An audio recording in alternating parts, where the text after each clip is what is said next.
안녕. 잘 쉬었니 얘들아? 14강으로 돌아왔다. 14강에서는 드디어 일본 제국주의가 망해. 그래서 일제의 패망과 조선의 광복이라는 제목으로 공부를 해볼 거야. 일제가 패망하는 데는 결과부터 얘기하자면 일본이 2차 세계대전에서 패배해서 원자폭탄을 2방 맞고 항복을 하거든. 그 항복 이후에 이제 우리가 광복하는 그런 좀 외부적인 요인이 강하긴 하지만 그 외부적인 요인 말고도 우리 조상들이 끊임없이 독립에 대한 노력을 했다라고 하는 측면이 굉장히 중요하거든. 그래서 우리는 1930년대, 40년대 일제의 통치에 저항했던 우리 민족의 저항의 모습을 한번 이 시간에 알아보도록 할게. 복습 한번 해볼게. 1910년도에는 무단 통치, 하지만 1920년대에는 민족 분열 통치. 이 사이에 뭐가 있었다? 맞아, 3.1운동이 있었어. 그 다음에 1930년대에서 40년대에는 적극적인 동화 정책을 펼쳤던 민족 말살 통치가 있었다. 그래서 인적, 물적 자원들을 수탈하고 막 한국 식민을 양성해서 조선인들도 일본인들이랑 똑같이 만들어가지고 침략 전쟁에 확 사용하려고 하는 그런 일제의 모습을 우리는 확인을 할 수 있었다. 자, 민족의 저항의 모습을 살펴볼게. 1910년에는 무장투쟁을 준비했고 1920년대는 그 준비한 것을 바탕으로 본격적인 무장 독립 전쟁을 실시해서 봉오동요수나 청산의 대첩 같은 것들을 잊지 마라. 하지만 이런 무장 독립 전쟁에 시련이 있었으니 그것이 바로 간도참변과 자유시참변 같은 것들이었어. 하지만 그런 시련들을 극복해내고 우리는 삼부라는 것들 만주 지역에 만들어가지고 자치정부를 조직하고 통합운동을 실시하고 군대를 조직하는 등 끊임없이 항일 독립운동에 대한 항일 무장 투쟁에 대한 흐름을 이어나갔던 것을 너희들이 기억하고 있을 거다. 여태까지 배워보았던 내용을 바탕으로 오늘은 1930년대와 40년대 무장투쟁이 어떤 식으로 진행되었는지 보도록 할게.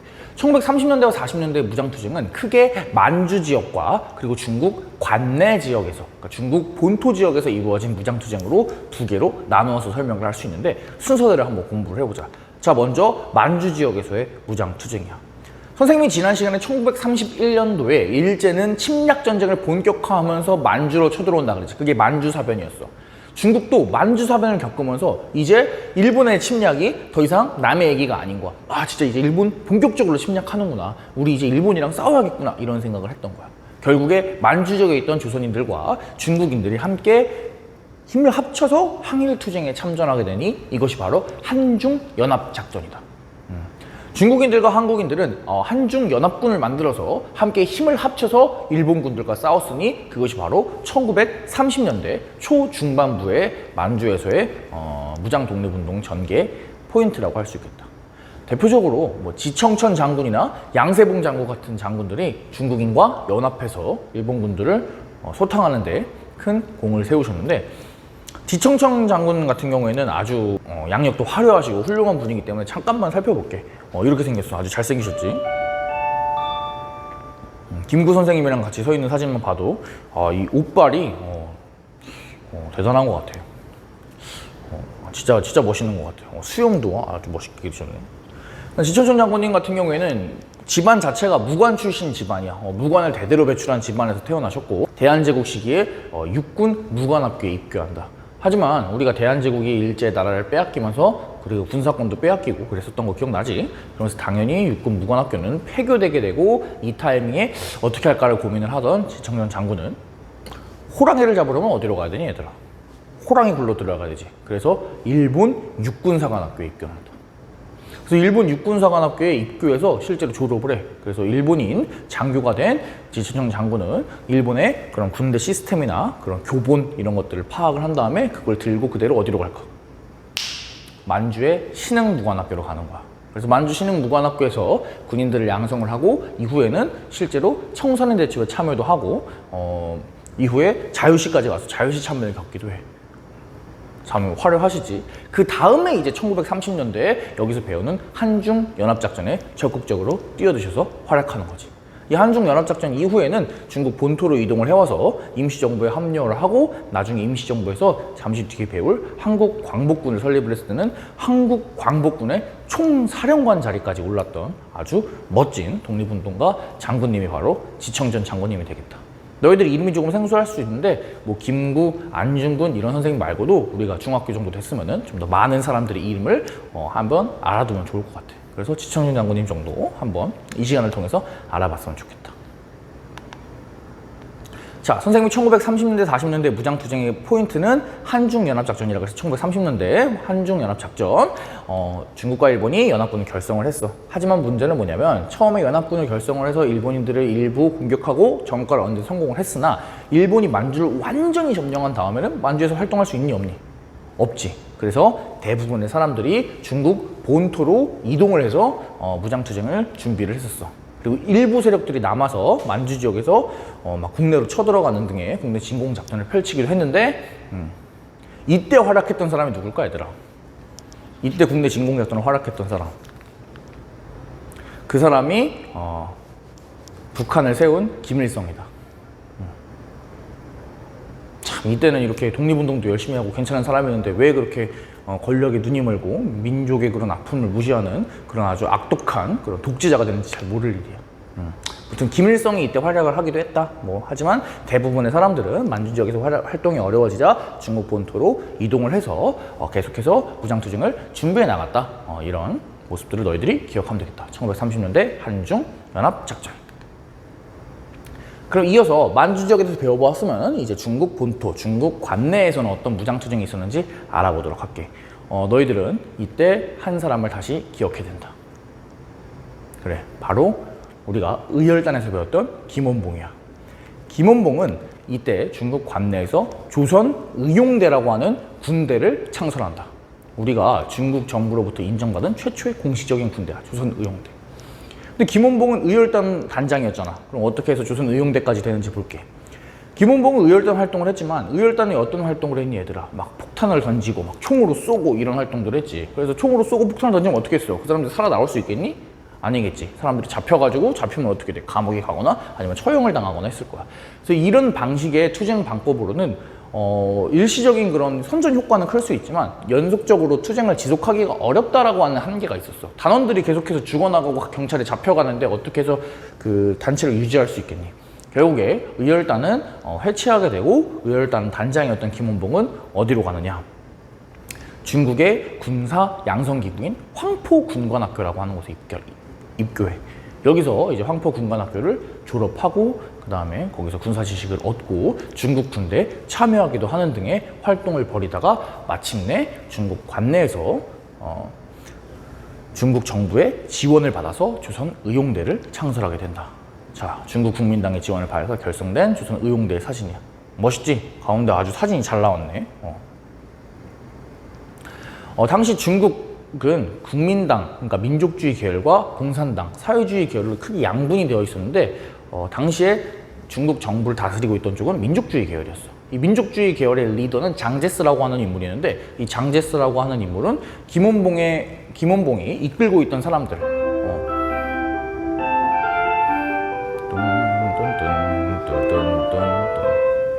김원봉이 이끌고 있던 사람들 중에 사회주의 계열이 많았음에도 불구하고 김원봉을 적극적으로 지지를 해서 조선의용대를 창설하는데 많은 도움을 준다. 김원봉 자체는 1925년도부터 뭐 사회주의 계열이든 민족주의 계열이든 우리가 하나로 하지 말고 힘을 합쳐서 해야 된다. 뭐 이런 인식을 갖고 있었던 사람이야. 그래서 국민당의 지원을 받아서 최초의 중국 공식적으로 인정받은 중국 내부에 있었던 조선 군대인 조선의용대를 창설했던 게 바로 김원봉 그리고 조선의용대가 되겠다. 조선의용대가 가지는 의의는 그냥 단순히 중국 관내에서 조선인이 무장 독립투쟁 군대를 만들었다라고 하는데 그치지 않아. 조선의용대는 나중에 시간을 겪으면서 두 개로 분리가 되는데 그 두 개로 분리가 된 내용이 조금 중요하다. 먼저 조선의용대의 대부분의 사람들은 중국 관내에서의 활동에 만족하지 못했던 것 같아. 이들은 중국 국민당이랑 같이 중국 본토에서 활동을 하니까 이거 일본이랑 직접적으로 싸우기보다는 좀 후방에서 지원하는 역할밖에 못하는 것 같다. 우리는 조선인이 많은 곳에서 실질적으로 일본과 전투를 하고 싶다라고 해서 많은 사람들이 중국 북부로 이동을 하게 되지. 그리고 그곳에서 중국 국민당이 아니라 공산당이랑 연계를 해서 일본이랑 전쟁을 하려고 시도해. 이런 사람들을 우리는 조선의용대에서 나와서 창설된 조선의용군이라고 부른다. 그리고 이 조선의용군은 우리나라가 광복된 이후에는 북한 정권에 참여를 하게 돼. 그러면은 조선의용대를 처음에 창설했던 김원봉은 뭘 했느냐? 김원봉은 그리고 자신이 이끄는 일부 사람들을 데리고 대한민국 임시정부에 합류를 해. 그리고 임시정부에 합류를 할 때 자기가 데리고 있던 부하들을 데리고 조선 의용대 단원들을 데리고 들어갔기 때문에 이 당시에 임시정부에서 창설했던 한국광복군의 전력이 급상승하게 되지. 그래서 처음에 조선 창설되었던 조선 의용대는 뭐 북한 지역이나 그리고 우리 대한민국 정부의 어느 쪽에나 굉장히 중요한 역할을 했다라고 볼 수 있어. 임시정부 이야기가 나왔으니까 임시정부 이야기를 좀 더 해볼게. 1920년대와 30년대 임시정부는 어떻게 됐었느냐. 1919년에 결성된 임시정부는 안타깝게도 이 약 20년 동안 시간에는 활동이 위축되어 있었어. 일제는 적극적으로 임시정부를 탄압하려고 했고 임시정부 내부에서도 독립운동가들의 의견이 갈리면서 내부 분열이 있었던 거야. 그래서 이 시기는 임시정부의 암흑기라고 할 수 있어. 이 임시정부의 암흑기를 끝내려고 김구 선생님이 생각했던 방법이 있었으니 바로 너희들이 지지난 시간에 배웠던 의열단이랑 비슷해.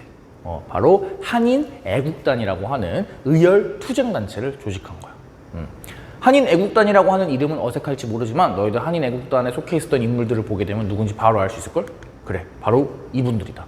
대표적으로 이봉창 선생님과 윤봉길 선생님 같은 사람들이 이야기를 할 수 있지. 이봉창 선생님 같은 경우에는 도쿄, 그러니까 일본 일제 제국주의의 그냥 심장이지. 그 심장에서 심장 중의 심장, 바로 일본 천황, 일본 천황을 그러니까 이제 일왕, 일본 애들은 천황이라고 부르지. 일왕에게 폭탄을 그냥 빵 던져가지고 폭사를 시도했었어. 근데 안타깝게도 일왕이 이동을 할 때 그 마차를 여러 개를 타고 갈 거 아니야, 그지? 보안을 위해서. 그래서 어떤 차에 일왕이 탔는지를 제대로 알지 못해서 폭사에 실패했다고 해. 이봉창 선생님은 당연히 그 자리에서 잡히고 나중에 처형까지 당하신다. 그리고 윤봉길 선생님 같은 경우는 너희들 좀 더 유명하지? 상하이에서 이제 중일전쟁 과정에서 일본군이 중국에 본격적으로 전쟁에서 쳐들어가게 되는데 이때 일본이 상하이에서 이제 전승 축하 파티, 와 우리가 이제 이긴다라고 하는 축하 파티를 이제 축하 기념 행사를 하고 있었어. 이 행사에 윤봉길 의사가 가가지고 이제 갖고 있던 폭탄을 쫙 던져가지고 일본군 관리랑 장군들을 굉장히 많은 사람들을 폭살시키고 그 다음에 부상 입게 했던 아주 멋진 의거 활동이라고 할 수 있지. 당시에 전 세계적으로 신문에 실릴 정도로 아주 큰 사건이었어. 이런 식으로 의열 투쟁 단체를 만들어서 침체되어 있던 독립운동의 에너지를 팍 일으키려고 했던 것이 한인 애국단이 되겠다. 윤봉길 선생님 같은 경우에는 뭐 너희들도 들어본 적 있을 거야. 윤봉길 선생님이 이제 거사를 하러 가기 전에 딱 김구 선생님이랑 마지막으로 인사를 하는데 자기의 이제 주머니에 있던 아주 반짝반짝한 새 시계를 딱 꺼내서 김구 선생님이랑 저는 이제 시계를 쓸 일이 별로 없으니 제 새 시계랑 김구 선생님이 낡은 시계를 바꾸시죠 라고 해서 이제 시계를 바꾸고 이제 그 길로 의거 활동을 하러 가서 폭탄을 던지고 일제한테 잡히고 결국에는 총살당해서 돌아가시는 그런 일대기 너희들이 들어본 적이 있을 거야. 실제로 김구 선생님은 그 윤봉길 의사가 줬던 시계를 끝까지 버리지 않고 끝까지 잃어버리지 않고 잘 갖고 있다가 나중에 윤봉길 의사의 그 후손들한테 이렇게 주고 지금은 박물관에서 우리가 그 유품을 찾아볼 수 있어. 정말 감동적인 이야기야. 선생님은 이 얘기만 할 때면 막 눈물이 날 것 같아. 지금도 약간 좀 이렇게 감정이 울컥하는 게 있는데 윤봉길 의사 사진 봐봐. 얼마나 결연해 보이니. 이때 나이가 겨우 24살인가 5살인가 밖에 안 되더라. 20대 중반밖에 안 돼. 이봉창 의사도 당시에 거사할 때 나이가 30대 완전 초반이었어. 31살인가 그랬거든. 사실 20대 중반, 30대 초반이면은 인생이 아주 창창한 나이잖아, 얘들아. 굉장히 어린 시기라고. 근데 이런 시기에 자신의 목숨, 당연히 죽을 거 알고 있었겠지. 자기의 목숨을 초기와 같이 던지는 이런 한인애국단, 우리 조상님들의 그런 투쟁과 그런 싸움, 이런 부분들은 언제나 감동적이고 우리가 항상 가슴에 새겨놔야 된다고 생각을 한다. 이봉창 그리고 윤봉길 선생님의 이름도 오늘 꼭 잊지 말고 너희들이 잘 기억을 해. 얼굴도 봐봐.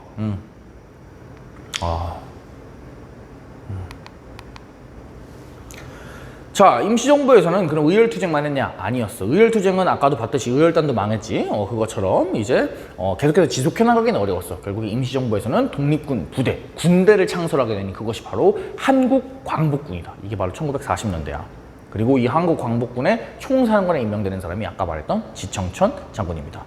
한국광복군은 임시정부의 정통 부대야. 그래서 일본에 대해서 막 이런 선전전도 펼치고 그 다음에 다른 연합군들이랑 이제 연합을 해서 뭐 인도나 미얀마의 전선에 파견돼서 뭐 이제 다른 영국군이나 이런 군인을 도와주기도 하고 그다음 미군이랑 연계해서 실제로 일본 안에 쳐들어가려고 하는 국내 진공작전을 계획하기도 했고 실제로 훈련까지도 했다고 해. 그런데 안타깝게도 일본이 1945년 8월 15일에 생각보다 일찍 항복해버리면서 그 국내 진공작전은 성사되지는 못하지. 만약에 이게 성사됐다면은 우리가 미군이랑 같이 힘을 합쳐서 한국 광복군이 실제로 일본에 침투해서 일본을 공격하는 우리 조선 안에서 이제 반격하게 되는 그런 모습까지 우리가 역사책에서 만나볼 수도 있었을 텐데 어떻게 보면은 일본이 마지막 항복할 때까지도 좀 우리 뜻대로 안 움직였던 것 같아.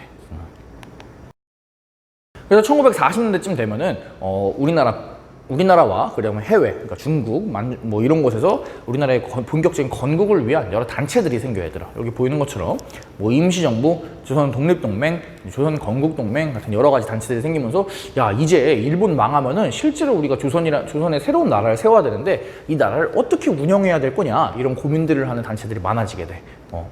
그리고 여기 이 표에는 선생님이 각 단체의 그런 건국, 강령, 활동, 방향 이런 것들을 넣었는데 너희들이 한번 읽어보면서 어떤 포인트들이 있었는지 체크를 해보면 좋을 것 같아. 아, 이 단체의 막 내용이랑 막 이름이랑 이거 다 외워야 돼요? 이게 중요한 게 아니라 너희들 중학교 레벨에서는 1940년대에는 우리나라 건국을 위한 굉장히 많은 단체들이 있었고 이런 단체들이 각각 새로운 우리나라를 위해서 자기들이 중심적으로 생각하고 있는 포인트들을 넣었다라고 하는 지점들을 체크해주면 될 것 같아. 몇 가지만 볼게. 임시정부에서는 뭐 민주공화국, 그리고 보통선거, 그리고 국유화 이런 내용들을 얘기를 했다. 민주적인 정부를 세워야 되고 왕이 없는 국민이 주인이 되는 공화국, 그리고 그 권력은 보통선거를 통해야 되고 소수의 사람들이 권력 그리고 경제를 장악하지 못하게 뭐 국유화 같은 것들도 해야 된다. 조선 독립동맹도 비슷했어. 국민들이 주인이 돼서 민주정부를 보통선거로 세우고 그 다음에 백성들을 의무교육을 해야 되고 소수의 사람들의 경제를 독점하지 못하게 뭐 국유화 같은 것들도 해야 된다. 여운형 선생님이 이끌었던 조선 건국동맹도 마찬가지야. 민주주의 국가를 해야 되고 우리가 노동자와 농민이 즉 일반 국민이 잘 사는 나라를 만들어야 된다. 뭐 이런 포인트들 다 비슷비슷하지? 그래. 그래서 이 시기에는 민주적인 정부 그리고 실질적으로 국민들을 위한 정부 뭐 이런 부분들에 대해서 굉장히 많은 노력을 했다. 그런 건국 단체들이 있었다라고 하는 지점들 너희들이 체크해주고 넘어가면 되겠다. 그런데 이 중에 우리가 지금의 대한민국이 된 게 뭐니? 그래, 대한민국 임시정부지. 그렇기 때문에 우리는 임시정부의 강령을 좀 더 자세하게 봐야 되는데 임시정부의 건국의 방향은 크게 삼균주의라고 하는 주의에 따르게 돼. 삼균주의는 임시정부 국가건설의 방향이다. 근데 그럼 삼균주의가 뭐냐? 삼균주의는 개인, 민족, 국가 이 세 가지 간의 균등을 이루어야 된다는 것이 바로 삼균주의야. 그리고 이 삼균주의 안에 그럼 개인들은 각각의 개인들이 어떻게 균등을 할 것이냐라고 하는 부분을 좀 자세히 보면은 정치, 경제, 교육 이런 부분에서 우리는 평등하고 균등해야 된다. 이런 것들을 추구해야 된다라고 하는 것들이 삼균주의야. 그래서 결국에 대한민국 임시정부는 이러한 삼균주의를 바탕으로 국가를 건설하려고 했고 그 대한민국 임시정부가 현재 대한민국으로 그 법통을 이어오고 있다라고 하는 부분도 너희들이 체크하면 되겠다. 지금 요새 우리나라는 이런 삼균주의에 제대로 맞게 운영되고 있는지 한번 너희들이 그런 것도 스스로 생각을 해보면은 역사를 공부하는 재미를 느낄 수 있을 것 같다. 그럼 우리가 이렇게 중국에서 막 군대도 만들고, 그다음 여러 지역에서 단체도 만들고, 막 한국 광복군 훈련하고, 막 이러고 있는 와중에 일본 애들은 뭐였을까? 일본 제국주의는 계속해서 그 세력을 막 뻗쳐나가기 시작해. 오른쪽에 있는 지도는 일본 제국주의의 최대 판도야. 초록색으로 칠해져 있는 건 다 일본 땅이라고 보는데 그 영토가 어마어마하지 얘들아. 태평양 지역에 굉장히 많은 섬과 그다음에 뭐 동아시아 그리고 남부아시아 지역에 굉장히 많은 땅을 차지하고 있다. 그래서 일본은 그 세력을 점점 더 펼쳐나가다가 1941년에 진주만을 공격하면서 이제는 미국과도 전쟁을 하게 돼. 그게 바로 태평양 전쟁이다. 처음엔 세력을 너무너무 펼쳐나갔던 일본이지만 태평양 전쟁 이후 본격적으로 미국과 싸우게 되면서는 미국을 이길 수는 없잖아. 결국 일본 제국주의도 그 세력이 점점 더 약화되게 시작한다. 미국에게 태평양 쪽에서 전쟁에서 밀리게 되고 일본의 연합군이었던 독일까지 항복을 하게 되니까 일본은 절체절명의 위기에 빠지게 된다. 연합군 측에서는 일본에게 야 독일도 항복했으니까 너희들도 항복해라. 너희들 지금 우리한테 못 버틴다. 이제 조금만 있으면 너희들 망한다. 우리가 너희들 다 부셔버릴 거야. 이 침략자 놈들아 라고 얘기를 하지만 일본은 항복하지 않은 일본에게 미국이 새로운 무기를 이제 당시에 개발되던 신무기를 투하하게 되니 그것이 바로 그래, 원자폭탄이다. 히로시마와 나가사키에 원자폭탄을 투하를 하게 되고 이 폭탄의 강력함을 본 일본은 더 이상 전쟁을 지속하는 것이 무의미하겠다라고 해서 항복을 하게 되고 그 일본이 항복을 함으로써 식민지 조선은 광복을 맞이하게 된다. 그래서 결론부터 얘기하자면 이렇게 얘기할 수 있어. 아니 선생님, 우리가 광복을 맞이한 건 그냥 일본이 원자폭탄을 맞고 항복해서 그런 거였네요? 라고 얘기하는 친구들이 있을 수 있는데 선생님은 그렇게 생각하면 안 된다고 생각한다. 아까도 배웠듯이 1930년대, 40년대 일제의 그런 잔혹한 식민 통치 그 안에서도 우리가 엄청나게 많은 저항을 했잖아. 1930년대 초반에는 만주 지역에서 한중연합작전을 펼치고 그 다음엔 조선 관내로 이동을 해서 막 독립군 부대든 조선 의용대도 창설을 하고 막 그 세력이 좀 갈리기는 하지만 한국 광복군 같은 것을 합류를 해서 임시정부의 법통을 이어가지고 여러 가지 활동들을 펼치고 그리고 김구 같은 경우에는 막 무너져가는 임시정부를 되살리기 위해서 막 한인 애국당 같은 것들을 만들어서 도쿄에 가서 폭탄을 던지고 상하이에서 일본 장군들을 막 죽이는 그런 엄청난 활동들, 민족의 그런 독립 의지를 볼 수 있는 활동들이 굉장히 많았잖아. 우리가 그런 부분들을 잊지 않았으면 좋겠다. 그래서 우리는 오늘 1930년대와 40년대 일제 통치에 대한 우리 민족의 저항까지 공부를 했어. 다음 시간에는 일제시대에 있었던 어떤 문화적인 특징 이런 부분들을 공부를 하면 우리가 일제시대 공부도 마치게 되는 거야. 벌써 근현대사의 두 번째 꼭지가 끝나가고 있는 거지. 오늘 정말 수고 많았다. 다음 시간에 보자. 안녕.